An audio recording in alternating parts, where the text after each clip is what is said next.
Alright everybody, welcome to episode 153 of Psycho's Platters, where we go off and yes, we still are riding the 45 train. That's right, that's what we're going to call this episode.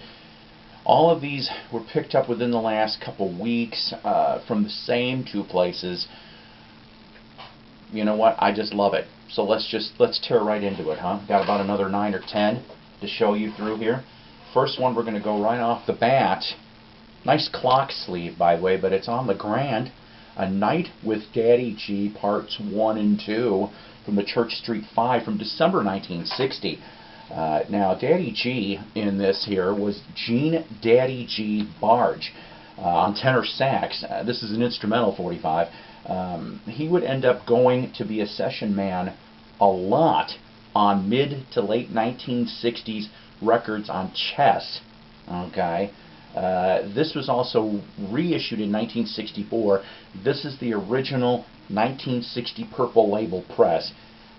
This was the pick hit on KYA San Fran, December 12, 1960. Basically, Night with Daddy G is the instrumental to Gary U.S. Bond's future hit Quarter to Three. They were the house band for LeGrand Records, and they were played on all of the Gary U.S. Bonds and Jimmy Soul records. These guys were out of Virginia. The band played in a church on Church Street. Kind of pretty obvious, right? But I thought this was pretty cool to catch this one from 1960. This next one here is a promo copy on Jordan, the Raymarks with I Believed. The Raymarks started in 1962 in Bremerton, Washington, I hope I got that right, as the Orbits, then the Galaxies, and then the Raymarks. They made a handful of singles for Jordan in late 65. This one, for example, several members ended up getting drafted in 66, which kind of just basically broke up the band. The single that they ended up doing in 65 called Louise, the single was miscredited to the Paymarks, but it was too expensive to change it, so they left it that way. But a nice little garage pop 45 out of the Northwest. This next one, from July 66 on MGM Records, the Royalettes with An Affair to Remember. This was arranged and produced by Teddy Randazzo, who was a writer-producer for Little Anthony and the Imperials. This was recorded at Bell Sound in New York. They were a four-piece girl group outfit from Baltimore. They pretty much named themselves for the Royal Theater that was in Baltimore. They started with Chancellor, then Warner Brothers, and then landed on MGM. Their last MGM single, though, was produced by Bill Medley, and they went to Roulette in 67 and then broke up in 69. Sheila Ross, who was in this band, became a backup singer for the band The 3 Degrees, and then she went solo in the later 70s. The group did a one-off reunion in 2003. Kind of neat. Both sides of this 45 are pretty cool. I'm glad to have that in the collection. From December 1963 on ABC Paramount, Fats Domino's Who Cares?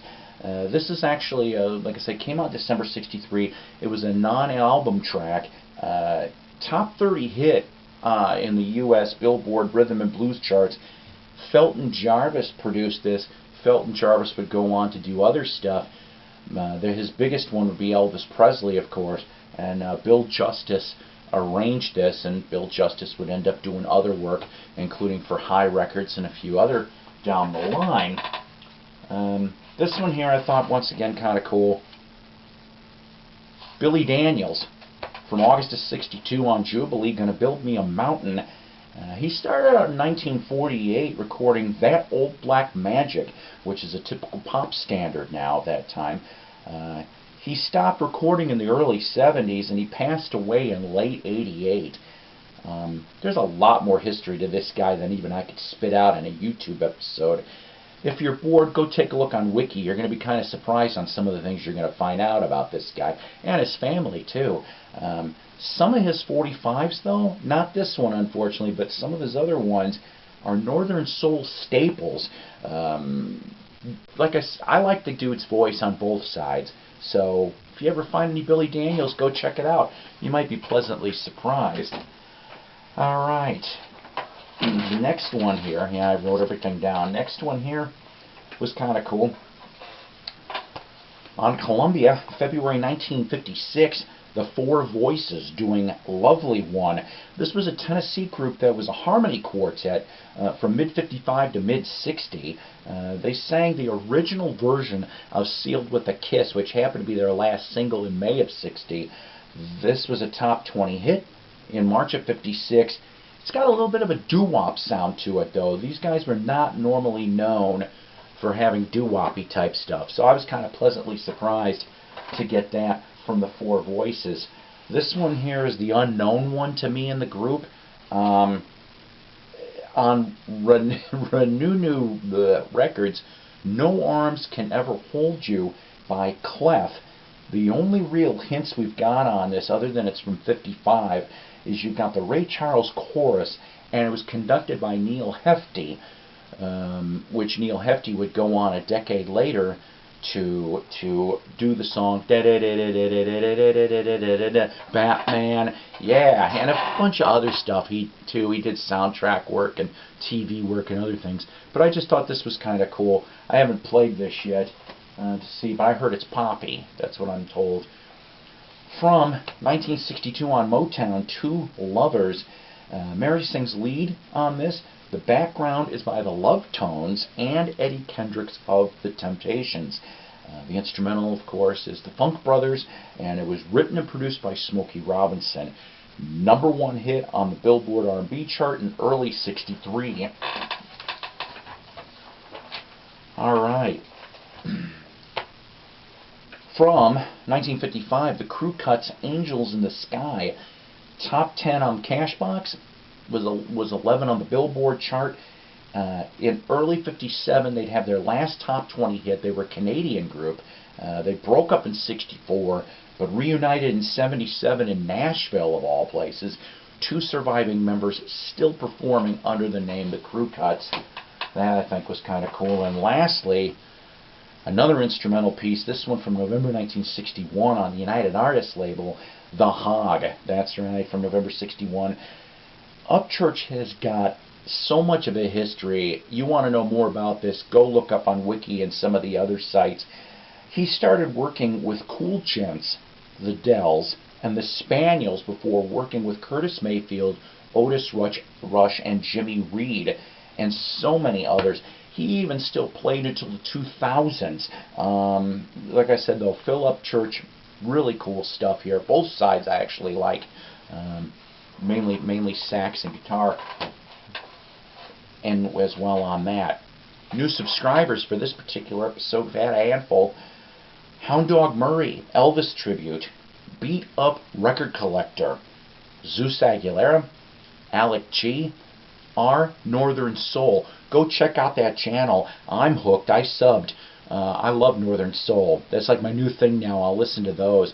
I'm subscribed to like 3 or 4 of them, different ones right now, mainly based out of the UK. And Marty Phillips, I can't remember if I mentioned him last time or not. Wax Music with Ronnie Dark and Night Owl Lounge with Mike Adams, both Sunday nights, 6 to 9 p.m. Central for Wax, and 9 to 10 for Night Owl's show. Freak Beat with Ken Worth Monday night, 8 to 9 p.m. Central Standard on 107.5. The Spy out of Tulsa. Also, Mike Bolium remembers Alan Freed. That's also on Monday nights. Thrifty Music Collectors Group, Tim Smith and Company. Always a pleasure to check out what he's got on his Facebook and YouTube videos as well. Shindig, the best damn English rock magazine out there, period, in my opinion. And the YouTube vinyl community. Without the YouTube vinyl community, we wouldn't be here to be able to do all these videos. We're still working. We're still working on some little news here. I don't want to reveal it yet, but something interesting could be coming up in the horizon by the break into next year. I hope so anyway. It's taking a little while, but You know, it's alright. If it's meant to be, it'll come together and gel, and then I can tell you guys the good news. And that'll be really nice, I hope.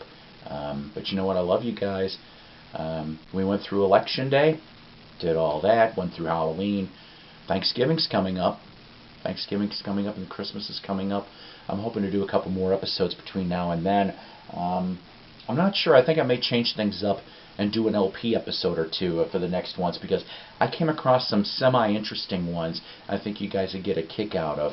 So until then, take care, God bless, rock on, and I'll see you next episode.